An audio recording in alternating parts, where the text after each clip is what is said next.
সুন্দরভাবে এসে বলবে ভাবি ভাবি কি হয়েছে বলেন বলেন। আপনি একটা বলবেন, এই বুঝাবে ছি ছি ছি, এত খারাপ কেমনে করলো ভাই এটা আপনার সাথে, আসলে ভাই আপনার মতো একজন মেয়ের যোগ্যই না, আর কত ভালো জায়গায় হয়তো আপনার বিয়া, এরকম আছে না নাই? এরকম যখন ফুসলাবে, আপনি তখন শয়তান দেখার নিয়ত করে ওই মহিলার দিকে একটু তাকাবেন, কারণ এটাই শয়তান। এটাই কি এজন্য নিজেদের ব্যক্তিগত কোনো বিষয় কখনো অন্যের কাছে শেয়ার করা যাবে না। তাহলে 1 নম্বরে স্যাক্রিফাইস, 2 নম্বরে ঝগড়া থাকবে না, 3 নম্বরে গোপন কিছু শেয়ার করা যাবে না, 4 নম্বরে অহেতুক সন্দেহ পরিহার করতে হবে। অহেতুক সন্দেহ পরিহার করতে হবে। হাজব্যান্ড ওয়াইফকে অহেতুক সন্দেহ করবেন না, ওয়াইফ যেন হাজব্যান্ডকে অহেতুক সন্দেহ না করে। এই সন্দেহ থেকেও মাঝে মাঝে একটা ডিভোর্সের দিকে চলে যায়। 5 নম্বরে একে অন্যের সহযোগী হবেন, আল্লাহর আনুগত্যে ভালো কাজে রিমাইন্ডার দেবেন।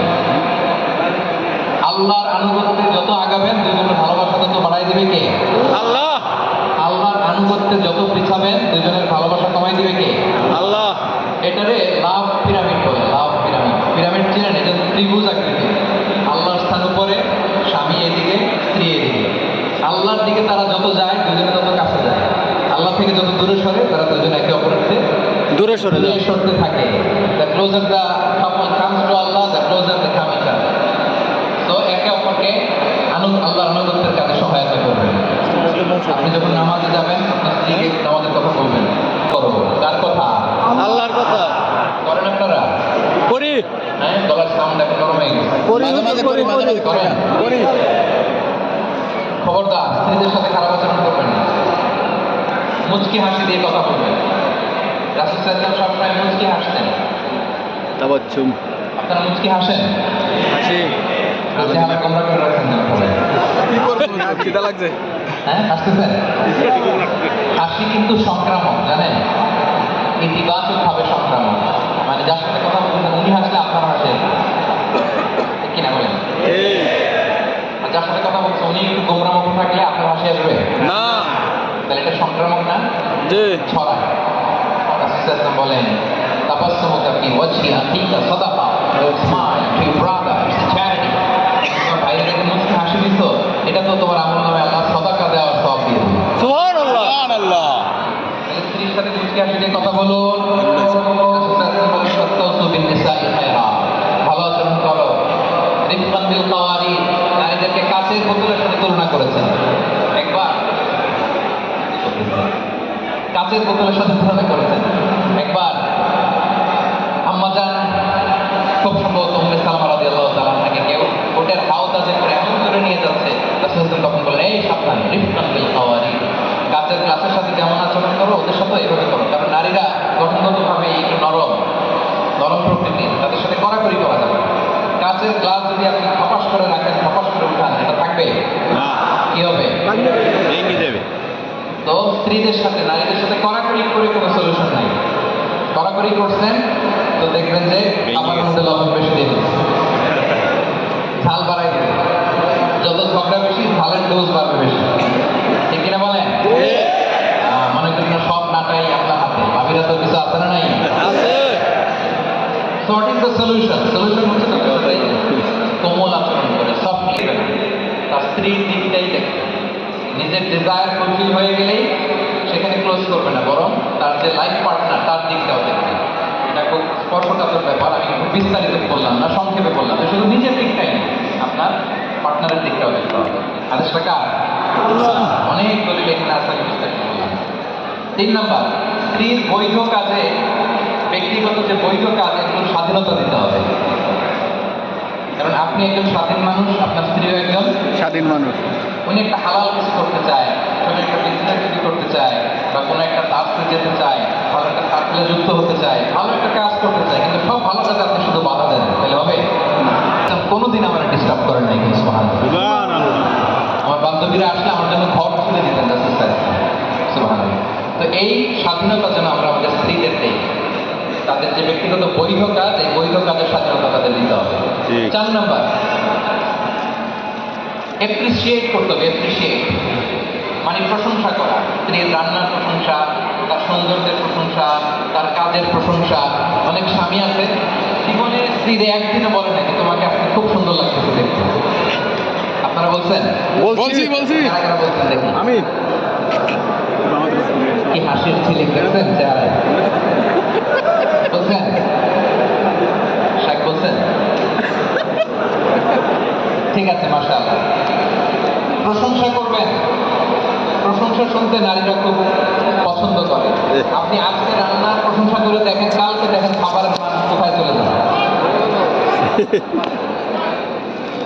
করবেন তো প্রশংসা? ইনশাআল্লাহ করবো। জি বসুন। বলেছি বারবার, জি বলেছি। জি বসুন বসুন। আপনার সাথে আমি কনভারসেশন করতে থাকলে সময়ই চলে যাবে। বসুন বসুন। আপনি দাঁড়াবেন এদিক দিয়ে এক অভিযোগ নিয়ে, উনি ওনার অভিযোগ এটা। অভিযোগ সারতে সারতে আমাদের সময় শেষ। বসুন, একটু ধৈর্য ধারণ করুন। আরব দেশে একটা খাবার আছে, এটার নাম সারি। কাতারে আছে কিনা জানি না, আমি মিশরে খেয়েছি। আছে। আচ্ছা, কেমন যেন গোশত রুটি দিয়ে কয়েকটা স্তর করে পরে কেটে কেটে খায়। তা আমি তো মিশরের আল আজহার ইউনিভার্সিটি থেকে ব্যাচেলর করেছি। ওখানে ছাত্রাবাসে যখন থাকতাম, ঈদের দিন আমাদেরকে এই খাবারটা দিতাম। আমাদের স্ত্রীর প্রশংসা করবেন, তার সৌন্দর্যের প্রশংসা, তার কাজের প্রশংসা, তার রান্নার প্রশংসা। তাহলে আপনাদের প্রতি মহব্বত বাড়াই দেবে কে? আল্লাহ। একটা ছোট্ট গল্প বলি। এক লোক স্ত্রীর প্রশংসা করার ওয়াজ যখন শুনছে, শুনেই ওয়াজ শেষে বাড়িতে গেছে। রাতের খাবার যখন স্ত্রী দিতে খেয়ে এত প্রশংসা শুরু করছে স্ত্রী, সুবহানাল্লাহ, আজকে তোমার গরুর গোশত রান্নাটা এত মজা হয়েছে, মাশাআল্লাহ। কিভাবে রান্না করলে? আমার জীবনে, আমার গোটা জিন্দেগিতে এত সুন্দর গরুর গোশত রান্না আমি খাইনি। তো প্রশংসা করলে তো বেচারা খুশি হওয়ার কথা। বউ রেগে মেগে আগে বলে, রান্না মজা হয়েছে মানে আজকে তো আমি রান্না করিনি। পাশের ঘরের ভাবি একবার দিচ্ছিল জন্য রাতে রান্নার বসাইনি। ভাবলাম ওইটা দিয়ে তুমি আমি খাই শেষ করবো। তো ওই পেটে রান্না তোমার এত ভালো লাগছে, খাও তোমার খাও, আর রান্না করবো না। হোটেলে খাম। আপনি যে তাকে ভালোবাসেন এটা বলবেন। বলছেন? বলছি স্ত্রীকে আই লাভ ইউ বলছেন থেকে দেখি। বলছি আই লাভ ইউ তেরি। ভাইজান বলছেন ভাবিকে? মাশাআল্লাহ, বলবেন। আপনি যে ভালোবাসেন এটা বলবেন। বলতে হবে। দেখেন, দলিল ছাড়া একটা কথা বলি না। এক সাহাবী রাসূল সাল্লাল্লাহু আলাইহি ওয়াসাল্লাম জিজ্ঞেস করলেন, ইয়া রাসূলুল্লাহ, মান আহাব্বুন নাস ইলাইহি? আপনি কার সবচেয়ে বেশি ভালোবাসেন? আগে বলছে রাসূল সাল্লাল্লাহু আলাইহি ওয়াসাল্লাম বললেন, আমার জন্মের আগে বলছে। কারণ মুসলিম আসে। রাসূল সাল্লাল্লাহু আলাইহি ওয়াসাল্লাম লজ্জা পাইছিলেন না। সাহাবী স্ত্রীর দিকে ইঙ্গিত করেন। উনি ভাবছিলেন যে ছেলেদের মধ্যে কাকে। সাহাবী তখন বললেন, অমিনার রিজাল, পুরুষদের মধ্যে কাকে? ছেলেদের মধ্যে। তো উনি বললেন, আবুহা, আয়েশার বাবা আবু বকরকে। তাহলে দেখেন, হেনকে আপনি কারে বেশি ভালোবাসেন? কোনো রাগ ঠাক না রেখে রাসূল সাল্লাল্লাহু আলাইহি ওয়াসাল্লাম বললেন, আয়েশা, আমি আমার প্রিয়তম স্ত্রী আয়েশাকে বলতে ভালোবাসি। সুবহানাল্লাহ। তাহলে ভালোবাসা প্রকাশ করতে হয়। আম্মা জান আয়েশা রাদিয়াল্লাহু তাআলা আনহা কোনো পেয়ালার যেখান দিয়ে খেতেন, কোনো পেয়ালার যেখান দিয়ে মুখ লাগিয়ে খেতেন, ঠিক ওই জায়গায় আমার মুখ লাগিয়ে রাখতেন, ওখান থেকে খাই। ডিস্টার্ব করে রে খালি। ওটের হাড্ডি অর্ধেক খেয়ে এটা রাসূল সাল্লাল্লাহু আলাইহি ওয়াসাল্লামকে দিলে, যেখান থেকে আমাদের আয়েশা খেয়েছেন ওখান থেকে রাসূল সাল্লাল্লাহু আলাইহি ওয়াসাল্লাম খাওয়া শুরু করতেন। সুবহানাল্লাহ। উম্মে সালামা রাদিয়াল্লাহু তাআলা আনহা রাসূল সাল্লাল্লাহু আলাইহি ওয়াসাল্লাম একই বালতি থেকে পানি নিয়ে গোসল করেছেন। সুবহানাল্লাহ বলেন। সুবহানাল্লাহ। তাহলে স্বামীদের উচিত স্ত্রীদের প্রতি ভালোবাসা প্রকাশ করা, বলতে হবে। 6 নাম্বার, পারিবারিক কাজে সহযোগিতা করা। সুযোগ হলে ঘরের কাজে একটু সহযোগিতা করা। ঘর গোছানো, স্ত্রীর অনেক প্রেশার হয়ে যাচ্ছে, আপনি বাসায় আছেন, যদি একটু সুযোগ হয় ওনার কাজে সহযোগিতা করবেন। আপনারা করেন তো নাকি? করেন? করবেন। রাসূল সাল্লাল্লাহু আলাইহি ওয়াসাল্লাম করতেন, নিজ হাতে নিজের কাপড় সেলাই করতেন, নিজের জুতা মেরামত করতেন, এই হেল্পটা কোন নিজ সময় হাতে ছাগল থেকে দুধ দহন করতেন, এমনকি জামার মধ্যে উকুন আছে কিনা উকুন খোঁজ করতেন। রাসূল সাল্লাল্লাহু আলাইহি ওয়াসাল্লাম জামাতে পাগড়ি দিয়ে উকুন আছে কিনা নিজে নিজে উকুন বাঁচতেন। সুবহানাল্লাহ পড়বেন না? সুবহানাল্লাহ। দেখেন কত মানবিক ছিলেন আমাদের প্রিয় নবী, কত চমৎকার চারিত্রিক মাধুর্যতা ছিল প্রিয় নবী। তাহলে ঘরের কাজে আমরা সহযোগিতা করব ইনশাআল্লাহ। বলে ইনশাআল্লাহ। 7 নাম্বার, স্ত্রীর মনোরঞ্জন ও বিনোদনমূলক কাজে অংশগ্রহণ। হালাল যে কোনো বিনোদন আমাদের জন্য জায়েজ করেছে কে? আল্লাহ। স্ত্রীরা এটা পছন্দ করে, স্বামীর পক্ষ থেকে খুনসুটি, একটু খুনসুটি, এটা তারা খুব পছন্দ করে। ফলে আপনি তাদেরকে নিয়ে আউটিংয়ে যান, ঘুরতে যান, যেদিকে বানানা আইল্যান্ড আছে, গেছেন? যাই নাই, ভাবিরে নিয়ে যাবেন। যেন করতে দেবো আমরা অথবা আশেপাশে বিভিন্ন পার্ক আছে, ঘুরতে যাওয়ার সুন্দর সুন্দর জায়গা আছে, যাবেন। আমি তো সব জায়গার নাম জানি না। দেশে বেড়াতে গেলে ভাবিকে নিয়ে কক্সবাজার চলে যাবেন। ভাবিরে নিয়ে যায়, অন্য কারো নিয়ে যায় না আবার। তাহলে বিনোদনমূলক কাজে অংশগ্রহণ করা। একবার ঈদের দিন মসজিদে নববীর সামনে হাবাসি সাহাবারা যুদ্ধের মহড়া করতেছিল। তীর, বল্লম, তলোয়ার এগুলো নিয়ে মহড়া করতেছিল। একটা খেলার মতো আছে, প্রশিক্ষণ টাইপে, দেখতে খুব ভালো লাগে। রাসূল সাল্লাল্লাহু আলাইহি ওয়াসাল্লাম বললেন, আয়েশা চলো আমরা একটা দৌড় প্রতিযোগিতা করি, কে কার আগে ওই পর্যন্ত যেতে পারে। দুইজনে দৌড়ালেন। আম্মা জান আয়েশা যেহেতু হালকা ছিলেন তখন, বিয়ের শুরুর দিককার কথা, উনি আগে দৌড়ে ফার্স্ট হয়ে গেলেন। রাসূল সাল্লাল্লাহু আলাইহি ওয়াসাল্লাম রানার আপ, চ্যাম্পিয়ন কে? কথা বোঝা নাই। চ্যাম্পিয়ন কে? রাসূল সাল্লাল্লাহু আলাইহি ওয়াসাল্লাম রানার আপ। রাসূল সাল্লাল্লাহু আলাইহি ওয়াসাল্লাম এটা নোট করে রাখতে মনে মনে, দাঁড়াও আমি পরে এটা আসলে আসলে একেবারে অনেক বছর পর, তখন আর আম্মা জান আয়েশা রাদিয়াল্লাহু তাআলা আগের মতো সেই পাতলা চিকনটি নেই, মোটা হয়ে গেছে, হেলদি হয়েছে না। তো রাসূল সাল্লাল্লাহু আলাইহি ওয়াসাল্লাম খেয়াল করে আবার বলেন, আয়েশা চল আজকেও একটা দৌড় দেই। আম্মা জান আয়েশা বলছেন, আগে তো একবার হারাইছিলাম, আজকেও বোধহয় হারাই দেব। কিন্তু ওই দিন আর আম্মা জান আয়েশা রাসূল সাল্লাল্লাহু আলাইহি ওয়াসাল্লামকে হারাতে পারেন নাই। রাসূল সাল্লাল্লাহু আলাইহি ওয়াসাল্লাম দৌড়ে যে চ্যাম্পিয়ন হয়ে গেলেন, আম্মা জান আয়েশা রাদিয়াল্লাহু তাআলাকে হারাই দিলেন। পড়েন সুবহানাল্লাহ। সুবহানাল্লাহ। রাসূল সাল্লাল্লাহু আলাইহি ওয়াসাল্লাম বলেন, হাদিহি বিতিলকা সাবকা, ওই যে নোটে রাখছেন, বলতেছে আয়েশা মনে করো না, ভুলে গেছি। ওই যে বিয়ের শুরুর দিকে যে একবার আমার হারাইছিলা, আজকে তোমারে হারাই ওটার শোধ নিয়ে নিলাম। সুবহানাল্লাহ পড়বেন। সুবহানাল্লাহ। আমি বোঝাতে চাচ্ছি কি মাধুর্যপূর্ণ ওনাদের কাপল লাইফ ছিল, রাইট, দাম্পত্য জীবন ছিল। সো যেটা আপনারা করবেন সেটা হচ্ছে স্ত্রীর মনোরঞ্জন ও বিনোদনমূলক কাজে অংশগ্রহণ করা, এটা আমরা করবো। ৮ নাম্বার, স্ত্রীর মতামতের গুরুত্ব দিতে হবে, তার পছন্দ, তার রুচির গুরুত্ব দেয়া। কারণ বাজার থেকে যা মনে হচ্ছে আপনি নিয়ে আসেন, বেচারি নিজের কিছু বলতে পারেন না, আপনি জিজ্ঞেস করবেন যে কি আনবো, তাহলে আপনারটাও কিনলেন, ভাবির যেটা মনে হচ্ছে ওইটাও কিনলেন। আলোচনা কিন্তু বেশিরভাগ ভাবিদের পক্ষে হয়ে যাচ্ছে আমার মনে হচ্ছে। ঠিক আছে, আসতেছে, আপনাদেরও আসতেছে, একটু অপেক্ষা করেন। তাহলে বাজার থেকে কিছু আনার সময়, ধরেন যে বাড়ি করবেন, গাড়ি কিনবেন, কোন কালারের, কোন ব্র্যান্ডের, একটু পরামর্শ নেবেন। পরামর্শ নিয়ে আসুন না, এই অগ্রাধিকারটুকু তাদেরকে দিতে হবে। মানে নিজের যা মনে চায় একটা কিনে ফেললাম, করে ফেললাম, এরকম যেন না। রাসূল সাল্লাল্লাহু আলাইহি ওয়াসাল্লাম মাঝে মাঝে স্ত্রীদের পরামর্শ শুনতেন। হুদায়বিয়ার ঘটনা, লম্বা ঘটনা, আমি সংক্ষেপ করে বলি। চুক্তি হয়েছে, আপাত দৃষ্টিতে দেখা যায় সব চুক্তি মুসলমানদের বিরুদ্ধে, সাহাবীরা রেগে মেগে আগুন। ওমর রাদিয়াল্লাহু তাআলা আনহু বলেন, কোনোভাবে মানি না। রাসূল সাল্লাল্লাহু আলাইহি ওয়াসাল্লাম বলেন, ওমর শান্ত হও, শান্ত হও, সামনে ভালো দিন আসবে। শান্ত। ওমর রাদিয়াল্লাহু তাআলা আনহু মানে না, কেউ কোনো সাহাবী মানে না, শুধু রাসূল সাল্লাল্লাহু আলাইহি ওয়াসাল্লাম মেনে যাচ্ছেন। ওরা যা বলে ওকে, যা বলে ওকে, ঠিক আছে, যত ক্লজ আছে মেনে নিচ্ছে। এই বছর 1400 জন আসছেন, কেউ ওমরা করতে পারবে না, চলে যান, ওকে। আগামী বছর আসলেও মাত্র 3 দিন, বলে ওকে। আর আপনার নাম মোহাম্মদ রাসূলুল্লাহ কেন লেখেন, রাসূলুল্লাহ বাদ দেন, রাসূল সাল্লাল্লাহু আলাইহি ওয়াসাল্লাম বলে ওকে। একটার পর একটা সাহাবারা কেউ রাজি হয় না, রাসূল সাল্লাল্লাহু আলাইহি ওয়াসাল্লাম রাজি হয়ে গেলেন। রাসূল সাল্লাল্লাহু আলাইহি ওয়াসাল্লাম দূরদৃষ্টি সম্পন্ন ব্যক্তিত্ব ছিলেন। তিনি জানেন এই শান্তি চুক্তি হলে সামনের বছরগুলোতে খুব চমৎকার তিনি দাওয়াতি কাজ করে গোটা বিশ্বে লা ইলাহা মানে পৌঁছায় দিতে পারবেন। সুবহানাল্লাহ। এটাই আল্লাহ বললেন, ইন্না ফাতাহনা লাকা ফাতহাম মুবিনা, ক্লিয়ার ভিক্টরি। এই হুদায়বিয়ার এটার কারণেই মূলত মক্কা বিজয় হয়েছে। সুবহানাল্লাহ। সাহাবারা বুঝেন, রাসূল সাল্লাল্লাহু আলাইহি ওয়াসাল্লাম বুঝেছেন। তো সাহাবারা কেউ মানে না, রেগে মেগে বসে আছে, রাসূল সাল্লাল্লাহু আলাইহি ওয়াসাল্লাম। এবার রাসূল সাল্লাল্লাহু আলাইহি ওয়াসাল্লাম বললেন, চুক্তি অনুযায়ী আমরা এবছর ওমরা করতে পারবো না, যদিও ইসা নেতা এহরামের কাপড় পরে আসি, আসল কাপড় খুলে আমরা ইয়ে করে ফেলি, মাথা চুল ফেলে দেই, হালাল হয়ে যায়, আর পশু যা আনছে আল্লাহর নামে জবাই দেই। রাসূল সাল্লাল্লাহু আলাইহি ওয়াসাল্লাম বললেন, কেউ শোনে না। পুরো ঘটনা খুলে বললেন। ঘটনা তো খুব থমথমে অবস্থা, কি করবো? আমি 3 বার আদেশ করার পরও আমার সাহাবারা কথা শোনে না। কেউ মাথার চুলও ফেলে, হালাল হয় না, নিয়ে আসা প্রাণীগুলোও জবাই করে না। উম্মে সালামা বললেন, ইয়া রাসূলুল্লাহ, আমি একটা বুদ্ধি দেই, যদি আপনি মানেন আমার মনে হয় কাজ হবে। তাই নাকি, বলো তো? উনি বললেন, আপনি এখন ঘর থেকে বেরোবেন, কারোর সাথে একটা টু শব্দ করবেন না। আপনি আপনার হাল্লাক যে আছে তারে এনে মাথা নিজের চুলটা ফেলে দিবেন, নিজের ওটা জবাই করে দিয়ে আবার চলে আসবেন তাঁবুর ভিতর, করে দেখেন কাজ হয়ে যাবে।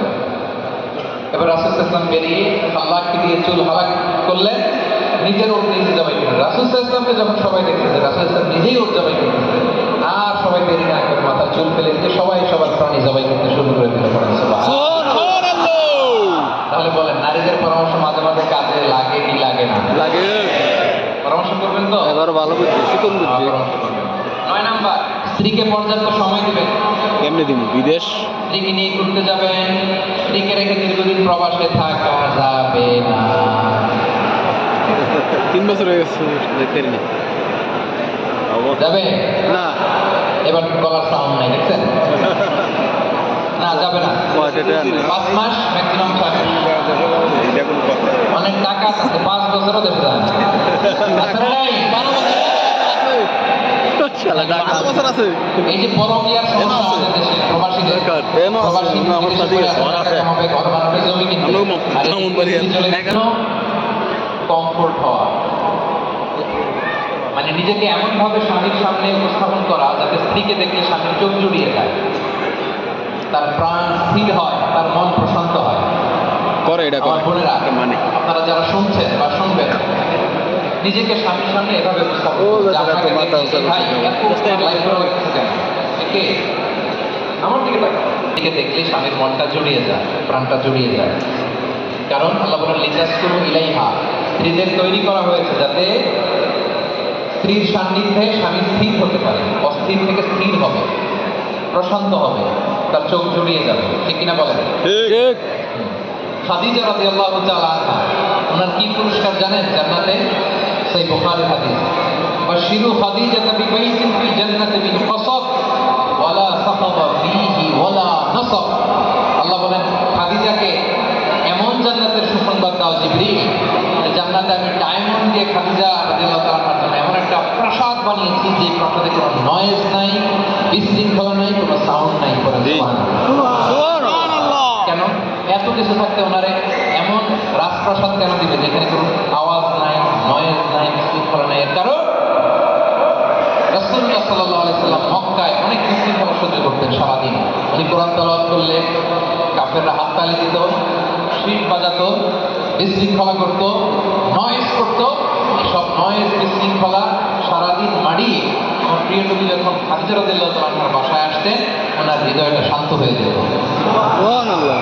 সারাদিন বিশৃঙ্খলা, ঝঞ্ঝা, ঝামেলা, নয়েজ ফেস করে যখন ঘরে আসতেন, খাদিজা রাদিয়াল্লাহু তাআলা আনহা চাইতেন যে আমার স্বামীর জন্য ঘরটাকে আমি খুব কোয়াইট, শান্ত, নয়েজ মুক্ত, বিশৃঙ্খলা মুক্ত একটা পরিবেশ উপহার দিব।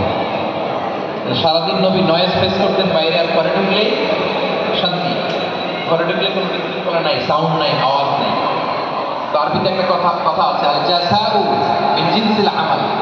আপনি যেই কাজ, ভালো কাজ করছেন, এটার প্রতিদান ওইটার মধ্যেই হবে, ওই ধরনেরই হবে। এজন্য আম্মা জান খাদিজা দুনিয়াতে নবী সাল্লাল্লাহু আলাইহি ওয়াসাল্লামকে যেই জিনিস উপহার দিয়েছেন, তার জন্য ওই রকম উপহার আল্লাহ জান্নাতে প্রস্তুত রেখেছে কে? আল্লাহ। এজন্য স্বামীর সামনে নিজেকে এমনভাবে উপস্থাপন করুন যেন আপনাকে দেখে ভালো লাগে। এখন সারাদিন বেচারা আপনার জন্য ইনকাম করে, বাচ্চাদের জন্য ইনকাম করে, বাইরে অনেক ঝঞ্ঝা, বিশৃঙ্খলা, স্ট্রাগল পার করে আসার পরে ঘরে ঢোকার সাথে যদি আপনি বক বক বক বক বক বক শুরু করে দেন, তাহলে বেচারা বাঁচবে? না। বাঁচবে? আসবো তো নাই, ঠিক বল। এই জন্য আমাদের বোনেরা, প্লিজ আপনি স্বামীর সাথে ভালো আচরণ করুন, ভালো আচরণ করুন। আপনার স্বামী সেই আপনার জান্নাত। কি রত্ন আল্লাহ তাআলা আপনাকে দিয়েছে আপনি জানেন না। আল্লাহ নবী বলেন, আল্লাহ ছাড়া কাউকে যদি সেজদা দেওয়া বৈধ হতো, পৃথিবীর প্রত্যেক স্ত্রীকে আমি বলতাম নিজের স্বামীর পায়ের সামনে সেজদায় লুটিয়ে পড়ো। এজন্য এমন ভাবে আপনি আপনার স্বামীর সামনে দাঁড়াবেন, নিজেকে উপস্থাপন করবেন যে আপনাকে দেখলে ওনার রাগ আসে না, বরং হৃদয়টা শান্ত হয়, চোখ জুড়িয়ে যায়। কথা ক্লিয়ার? এটা আমাদের বলতে বুঝতে হবে। বিভিন্ন জরিপে দেখা গিয়েছে অনেক মানুষ ঘরে যাইতে চায় না, বাইরে বেশি সময় কাটাতে চায়, কারণ ঘরে গেলেই বক বক বক বক শুরু হয়ে যায়। আপনারা নাই? এই ধরনের আচরণ যেন আমরা না করি আমাদের বোনেরা, তাদেরকে আমি বলবো আপনি স্বামীর জন্য ত্রাস হবেন না। অনেক স্ত্রী স্বামীর কাছে কি ত্রাস, মানে স্বামীর সাথে এমন আচরণ, বরং স্বামী বেচারা স্ত্রীকে দেখলে ভয় পায়, এরকম আছে না নাই? জরিপে দেখা গিয়েছে স্ত্রীর ভয়ে অনেক স্বামী হার্ট অ্যাটাক করে মারা যায়, আছে না নাই? এই জন্য স্বামী আপনাকে ভয় পাক, আপনি ত্রাস তৈরি করেন, এমন পরিবেশ কখন আপনি করবেন না। আপনার দিন দুনিয়া সব আপনি বরবাদ করছেন। কথা ক্লিয়ার? আশা করি আমাদের মনের বুঝতে পেরেছে। কারণ স্বামী স্ত্রীর সম্পর্ক হবে ভালোবাসার। এখন স্বামী যদি স্ত্রীর ভয় পায় তাহলে ভালোবাসা আসবে? আপনারা কি আপনাদের স্ত্রীদের ভয় পান নাকি? ভয় পান? স্ত্রীকে ভয় পাওয়া নিয়ে একটা গল্প বলি। এক অফিসের বড় বস তার স্ত্রীকে বড্ড ভয় পায়, প্রচন্ড ভয় পায়। তো সে মনে মনে ভাবলো, আমার কোম্পানিতে যারা স্টাফ আছে দেখি এরা কেউ ভয় টাইপে পায় কিনা, নাকি আমি একাই পাই। তো পুরুষ স্টাফ যারা আছে সবাইকে দান করে বলে, এই দুইটা লাইন করেন, যারা যারা আপনারা আপনাদের বউদের ভয় পান তারা এই ডান দিকের লাইনে যান, আর যারা বউকে ভয় পান না বাম দিকের লাইনে যান। এটা বলার সাথে সাথে সবাই ডান দিকের লাইনে সিরিয়াল ধরে দাঁড়ায় গেছে, একজন ছাড়া একজনই বাম দিকে দাঁড়ায় গেছে। সে তো দেখে অবাক, মাশাআল্লাহ, একজন পালোয়ান আছে আমার স্টাফদের মধ্যে, সবাই ভয় পাইলে উনি পায় না। তো খুব খুশি হয়ে অনেক জিজ্ঞেস করছে, ভাইজান মাশাআল্লাহ, আপনি তাহলে অনেক সাহসী, আপনি আপনার স্ত্রীকে ভয় পান না। বলে যে স্যার, আমি যখন প্রতিদিন অফিসে আসার জন্য বের হই, আমার স্ত্রী আমাকে বলে, এই খবরদার, সবাই যেদিকে যায় তুমি কিন্তু ওদিকে যাবো না, সবাই যেদিকে যায় তুমি যাবো না, খবর আছে। বেচারা বলে, হায় এটা তো আরো বড় কিন্তু, এটা তো ওই লাইনে দাঁড়াইছে অন্য কারণে। তো আপনি যদি আপনার স্বামীর সাথে খারাপ আচরণ করেন, রেগে থাকেন, এমন পরিবেশ করেন, তাদের উৎসাহ দিতে হবে, সাপোর্ট করতে হবে, সাহস যোগাবেন, সাহস যোগাবেন। রাসূল সাল্লাল্লাহু আলাইহি ওয়াসাল্লাম যখন কোরআনের আয়াত নাযিল হলো, উনি কাঁপতে আরম্ভ করলেন, গায়ে জ্বর এসে গেল, ফিরে আসলেন খাদিজার কাছে, ইকরা বিসমি রাব্বিকাল্লাযী খালাক, 5টা আয়াত আসার পরে খাদিজা রাদিয়াল্লাহু তাআলা আনহাকে বলে দিলেন যে, খাদিজা, এমন এমন একজন এসেছে, এসে বলে আমি নাকি নবী, এরকম আমার কাছে ওহী আসতে শুরু করেছে, মনে হয় আমি মরে যাব। খাদিজা রাদিয়াল্লাহু তাআলা আনহা বললেন, খাল্লা, কখনোই না, ওয়াল্লাহি লা ইউখজিকাল্লাহু আবাদা, আল্লাহ কখনো আপনাকে অপদস্থ করবে না। ইন্নাকা লাতাসিলুর রাহিম, কারণ আপনি আত্মীয়তার সম্পর্ক বজায় রাখেন। ওয়া তাসদুকুল হাদিস, আপনি সবসময় সত্য কথা বলেন। ওয়া তাহমিলুল কাল্লা, যে বোঝা হইতে পারে না, মানুষের বোঝা টেনে দেন। ওয়া তাকসিবুল মা'দুম, যার উপার্জনের কিছু নাই তাকে আপনি উপার্জন করে দেন।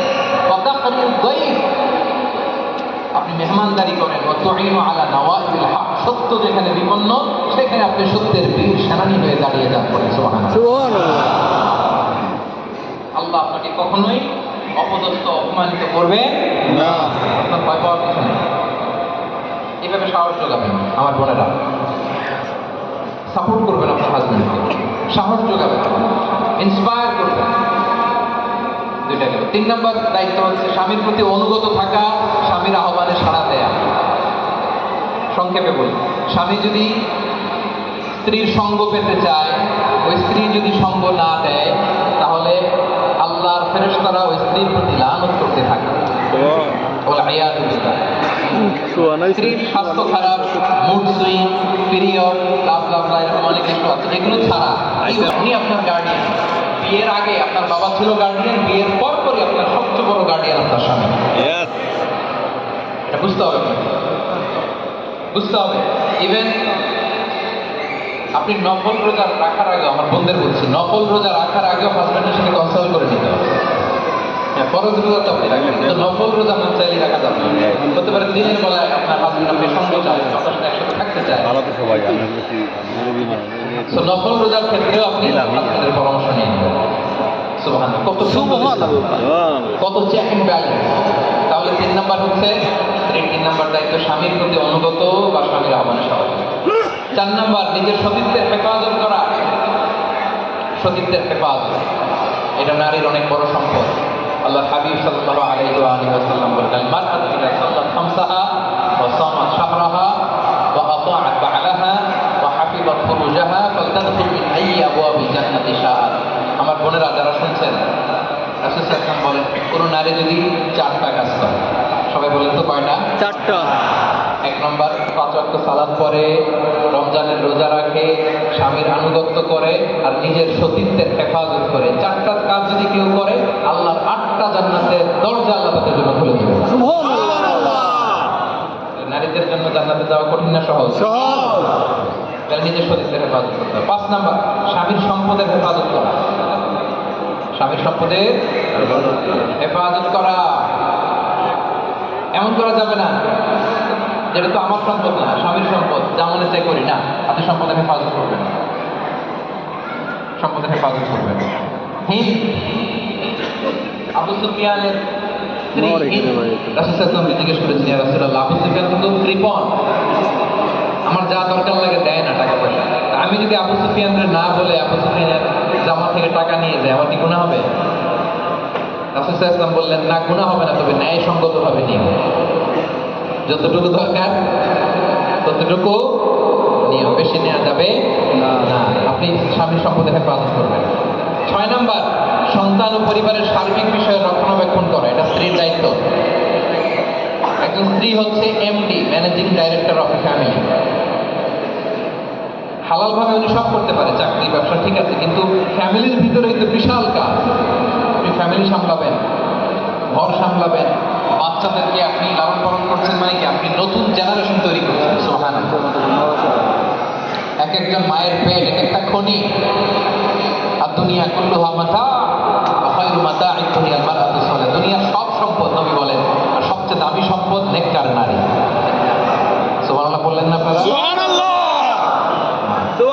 নিজেদের ছেলেমেয়েদেরকে শেখানো, ইসলামের তারবিয়া, আখলাক, এটা অনেক বড় কাজ, অনেক বড় কাজ। অনেকে আছে যে কাজের লোকের কাছে বাচ্চা দিয়ে রাখে, আছে না নাই? আছে। তো কাজের লোকের কাছে যদি আপনার বাচ্চা বড় হয়, এই বাচ্চা কি আপনার আচরণ পাবে না কাজের লোকের আচরণ? এজন্য বুঝে শুনে সন্তান ও পরিবারের সার্বিক বিষয়ে রক্ষণাবেক্ষণ করা। 7 নম্বর দায়িত্ব, স্বামী পছন্দ করে না এমন কাউকে বাসায় অ্যালাউ করা যাবে না। কঠোরভাবে নির্দেশনা দিয়েছেন। 8 নম্বর, স্ত্রী যদি সম্পদশালী হয় তাহলে স্বামীকে সেই সম্পদ দিয়ে প্রতিষ্ঠিত হতে সহায়তা করা। এটা আবশ্যক না, অপশনাল, করা উচিত। কারণ আপনার সম্পদ যদি আপনার স্বামীর কোনো কাজে না লাগে, তাহলে এটা ভালোবাসা হইলে বলেন? খাদিজা রাদিয়াল্লাহু তাআলা আনহা রাসূলুল্লাহ সাল্লাল্লাহু আলাইহি ওয়াসাল্লামকে বিয়ে করার পরে ওনার সমুদয় সম্পত্তি রাসূল সাল্লাল্লাহু আলাইহি ওয়াসাল্লামের পায়ের সামনে বিছিয়ে দিলেন। সুবহানাল্লাহ। ইয়া রাসূলুল্লাহ, আপনি দিনই কাজ করেন, অর্থ নিয়ে আপনার টেনশন করা লাগবে না। যদিও ফিনান্সিয়াল সব দায়িত্ব ইসলামে ছেলেদের, ডৌরি, মহারণা ছেলেদের, ফুডি ছেলেদের, অ্যাকোমোডেশন ছেলেদের, ড্রেসিং ছেলেদের, সব ছেলেদের। কিন্তু এমন যদি হয় স্ত্রীর অনেক সম্পদ, তার উচিত তার এই সম্পদ দিয়ে স্বামীকে স্বাবলম্বী করা। 9 নম্বর, স্ত্রীদের উচিত বাসায় স্বামীদের কাছে নিজেকে পরিপাটি করে উপস্থাপন করা। বোনদেরকে আমি বলবো, আপনি সাজুগুজু করবেন স্বামীর জন্য নাকি বাইরে যাওয়ার জন্য? বিয়ে যাওয়ার সময়। আমাদের অনেক বোনরা করে না, বাইরে যাওয়ার সময় কি করে? হায় রে সাজুগুজু, ঘর আসলে হায় রে বিউটি পার্লার, কাজের লোক, হায় রে মেকআপ কারে বলে। কিন্তু বাসায় কাজের কাপড় না, পুরান কাপড়, বুয়ার মতো হয়ে বসে থাকে। এই তো লাইন আছে। কি কমন পড়ে গেছে? কমন এটা ওনারা বোঝেন না, ভুল করেন। আপনি যদি নিজেকে সাজুগুজু করেন, সাজেন, এটা তো স্বামীর জন্য সাজেন, নিজেকে উজাড় করে সাজাবেন হাজবেন্ডের জন্য। প্রতিটা মুহূর্ত আপনার পার্লারিং এ সাজগুজে বরকত দিবে কে? সওয়াব দিবে কে? আল্লাহ। আমরা করি উল্টা, বাইরে যাওয়ার সময় গেট আপ এটা সেটা করে, কিন্তু বাসায় সবচেয়ে পুরাতন কাপড় পরে থাকে আমাদের বোনেরা। আর কি করা লাগবে না। বহু দাওয়াত আমার বোঝা গেল। আমার বোনদের কাছে আমি খুব বিনয়ের সাথে অনুরোধ করি, আমার বোনেরা, আপনি সাজুগুজু করলে হাজবেন্ডের জন্য করবেন। বোনেরা কিন্তু পারফিউম দিয়ে বাইরে যেতে পারবে। বাইরে যদি বোরকার উপরে যদি পারফিউম দেয়, ওই পারফিউমের গান শুনে যদি কেউ আকৃষ্ট হয়, রাসূল সাল্লাল্লাহু আলাইহি ওয়াসাল্লাম তাকে জানিয়া বলেছেন, জানিয়া বলে আয়াতুল্লাহ, জিনাকারিনী বলেছেন। কোন নারী পারফিউম দিয়ে অন্যকে আকৃষ্ট করতে পারবে না। হ্যাঁ, নারীরা ডিওডোরেন্ট দিতে পারবে আউটার গার্মেন্টের ভিতরে, জামায় দুর্গন্ধনাশক ভিতরে, উপর দিয়ে না। আর বাসার ভিতরে হাজবেন্ডের সামনে সে উজাড় করে নিজেকে সাজাবে, তাহলে বাসায় কাজের হওয়ার মতো সেজে থাকা যাবে না। বন্ধুদের উচিত বাসায় পরিপাটি করে স্বামীর সামনে উপস্থাপন করা। রাসূল সাল্লাল্লাহু আলাইহি ওয়াসাল্লাম সফর থেকে ফিরলে হুট করে কোনো বউয়ের ঘরে যেয়ে উঠতেন না, মদিনার অনেক করে একটু একটা রেস্ট নিতেন। আর একজন লোককে আগে পাঠাতেন যে আজকে সফিয়ার ঘরে, আজকে উম্মে সালামার ঘরে বলো যে ঘন্টা দুয়েক পরে আমি মদিনায় আসছি। বললে উনি নিজেকে ফিটফাট করে পরিচ্ছন্ন করে সাজুগুজু করে রাসূল সাল্লাল্লাহু আলাইহি ওয়াসাল্লামের জন্য অপেক্ষা করতেন। সুবহানাল্লাহ পড়ে। এখন আপনি বাইরে থেকে সফর থেকে আসতে হুট করে চলে যাবেন ঘরে, তো উনি তো অন্যান্য কাপড়ে থাকতেও পারে, অপ্রস্তুত অবস্থায় থাকতেও পারে, এজন্য আগে ইনফর্ম করবেন যে আমার ফ্লাইট এতটায়, আমি দেশে পৌঁছবো এতটায়, তাহলে উনি নিজেকে গুছিয়ে রাখবেন। কি এভাবে আগে থেকে জানাবেন তো? আচ্ছা, জানাবেন। না সারপ্রাইজ দেবো। অনুরূপ ভাবে স্বামীর সাথে মোলায়েম সুরে কথা বলবেন, মোলায়েম সুরে কথা বলবেন। এটাও বোনেরা ভুল করে, অন্য পুরুষদের সাথে কথা বললে কি মিষ্টি কুকিল কণ্ঠ, আর স্বামীর সাথে কথা বলতে গেলেই রাগ দেখি। আরে বোন, আপনি বুঝলেন না কোথায় কি করতে হবে, আপনি বুঝলেন না। বরং অন্যদের সাথে আপনি কিছুটা কর্কশ সুরে কথা বলবেন, অন্য কারোর সাথে প্রয়োজনে কথা বলবেন, কিন্তু মোলায়েম সুরে নয়।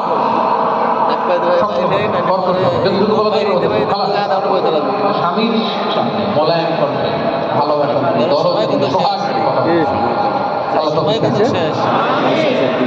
সবশেষ দায়িত্ব স্ত্রীর উচিত কিছু দাবি না করা যাবে না। এটা বোঝার চেষ্টা করা যে আমার স্বামীর সামর্থ্য কতটুকু, আল্লাহর কাছে দোয়া করা আল্লাহ যেন সামর্থ্য বাড়িয়ে দেয়। কিন্তু সামর্থ্য নাই, তারপরে এমন কিছু আবদার করলেন যেটা তার জন্য কষ্ট হয়ে যায়, এমন করা যাবে? স্ত্রীরাও মাঝে মাঝে করেছেন, তখন রাসূল সাল্লাল্লাহু আলাইহি ওয়াসাল্লাম বলেছেন আসো যা লাগে দিয়ে দেই, ডিভোর্স দিয়ে দিই, কোনটা চাও? সবাই কাঁদতে আরম্ভ করলেন, মাফ চাইতে লাগলেন, ইয়া রাসূলুল্লাহ আমরা শুধু আপনার সাথেই থাকতে চাই, আর কিছু লাগবে না। সুবহানাল্লাহ পড়ে। স্ত্রী তো হবে এরকম যে আমি শুধু তোমাকে চাই, আমি আর দুনিয়ার কিছু চাই না, ঠিক কিনা বলেন? আমাদের বোনদেরকে আল্লাহ তাআলা এরকম হিসেবে কবুল করুন।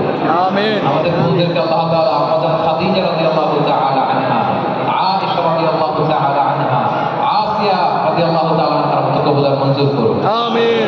আমাদের ভাইদেরকে আল্লাহ তাআলা ওমর ফারুকের মতো কবুল করুন। আমিন। আবু বকর রাদিয়াল্লাহু তাআলা আনহুর মতো কবুল করুন। আমিন। আল্লাহ তাআলা আমাদেরকে সুখী সমৃদ্ধ দাম্পত্য জীবন দান করুন। আমিন। আমরা স্বামী হিসেবে আমাদের যে দায়িত্ব আল্লাহ তাআলা দিয়েছেন আমরা যেন পালন করতে পারি, আল্লাহ তৌফিক দান করুন। আমাদের স্ত্রীদেরকে আল্লাহ তাআলা যে দায়িত্ব দিয়েছেন সেগুলো যেন আমাদের বোনেরা স্ত্রীরা পালন করতে পারে, আল্লাহ তৌফিক দান করুন। আপনাদের সবাইকে আবারও শুভেচ্ছা এবং অভিনন্দন জানিয়ে হুকুকুল যাওজাইন, স্বামী স্ত্রীর উপর অধিকার আলোচনা এখানে আমি শেষ করতে যাচ্ছি। আপনাদের কি অধিকার আল্লাহ তাআলা দিয়েছেন এবং আপনাদের কি দায়িত্ব দিয়েছেন আপনারা বুঝতে পেরেছেন তো সবাই? আলোচনা কি সবার কাছে ক্লিয়ার প্রিয় ভাইরা? আশা করি আমাদের বোনদের কাছে ক্লিয়ার। আল্লাহ তাআলা সবাইকে কথাগুলো বোঝার আমল করার তৌফিক দান করুন। আমিন। যতগুলো কথা বলেছি অনেক কিছু বলি নাই, তারপর আমার মনের অজান্তে মুখ ফসকে কোনো কথা যদি বেরিয়ে যায় আল্লাহ যেন সেগুলো আপনাদের স্মৃতিপট থেকে মুছে দেয়, আমরা বলি আমিন। সত্য সুন্দর কল্যাণকর হকের পক্ষে যা বললাম তার সব প্রথমে আল্লাহ তাআলা আমাকে এবং আপনাদের সবাইকে আমার তৌফিক দান করুক, আমরা বলি আমিন।